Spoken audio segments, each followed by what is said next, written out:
অন্তর্বর্তীকালীন সরকারের প্রধান প্রফেসর ডক্টর মোহাম্মদ ইউনূস, আপনাকে বলতে চাই, আপনিও ন্যাশনাল কনসেনসাস কমিশন যেটা হয়েছে তারও আপনি চেয়ারম্যান, তার কো চেয়ারম্যান করা হয়েছে প্রফেসর ডক্টর আলী রিয়াজকে।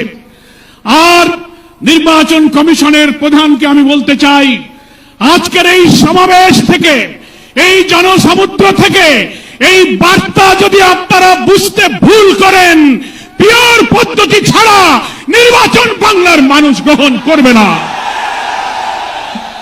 আমি প্রধান উপদেষ্টা, নির্বাচন কমিশনার সকলকে বলবো, আপনি জাতির উদ্দেশ্যে নিরপেক্ষ থাকার অঙ্গীকার করেছেন।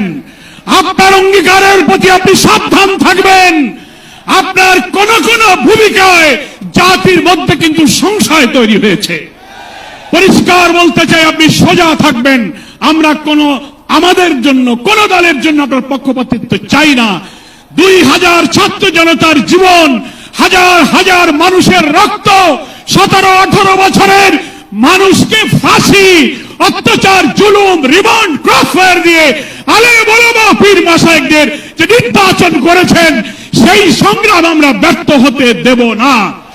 ফলে আপনাকে অবশ্যই জাতির যে দাবি উচ্চকিত হয়েছে, নির্বাচনের লেভেল প্লেইং ফিল্ড আপনাকে নিশ্চিত করতে হবে। আপনি জাতির কাছে, জাতির উদ্দেশ্যে ভাষণে একটা কথা বলবেন, being a head of the government একটা কথা বলবেন, রাষ্ট্রীয় টেলিভিশনে একটা কথা বলবেন, কোন একটা দলের কাছে আলোচনায় গিয়ে সে কথা আপনি ভুলে যাবেন, এটা নিরপেক্ষতা ভঙ্গ হয়েছে। আপনাকে বলতে যে আপনি সোজা থাকুন। রাজনৈতিক সংলাপে আপনি দোষ করেননি, বৈঠক করার অধিকার সবার আছে, কিন্তু আপনি এক জায়গায় কথা বলে মত পরিবর্তন করবেন কেন?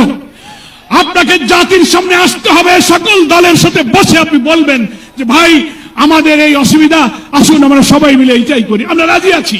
কিন্তু আপনার এই ভূমিকায় প্রশ্ন তৈরি হয়েছে, আগামী 8-10 মাস পরে যদি নির্বাচন হয় আপনি সোজা থাকবেন কিনা, আপনাকে এই 8 মাসে নিরপেক্ষতার প্রমাণ আপনাকে দিতে হবে।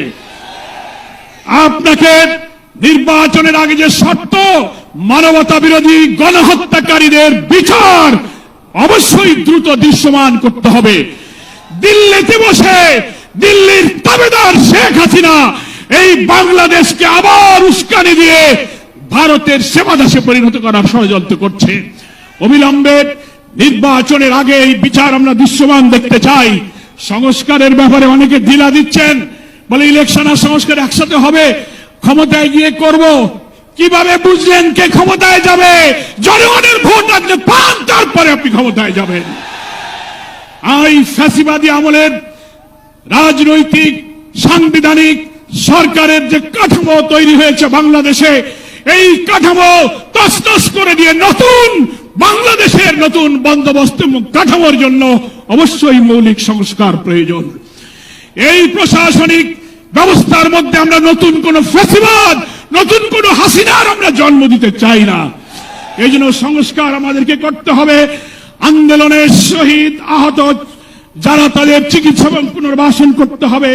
প্রবাসী 1,10,00,000 ভোটার, তাদেরকে ভোটাধিকারের ব্যাপারে আপনাকে নিশ্চিত করতে হবে। স্থানীয় সরকার নির্বাচন আগে দিতে হবে। জুলাই সনদ এবং ঘোষণাপত্র অবশ্যই, জুলাই বিপ্লবের বার্ষিকী আমরা 1 তারিখ থেকে 8 আগস্ট পালন করব। এর মধ্যেই জুলাই সনদ এবং জুলাই ঘোষণাপত্র আপনাকে বাস্তবায়ন করতে হবে। সংগ্রামী দেশবাসী, বাংলাদেশ জামায়াত ইসলামীর সংগ্রামী আমির ডাক্তার শফিকুর রহমান, তিনি পীর সাহেব চরমনাইকে এবং আপনাদের সহ সকল দেশবাসীকে জামায়াত ইসলামীর পক্ষ থেকে সালাম এবং শুভেচ্ছা জানিয়েছেন।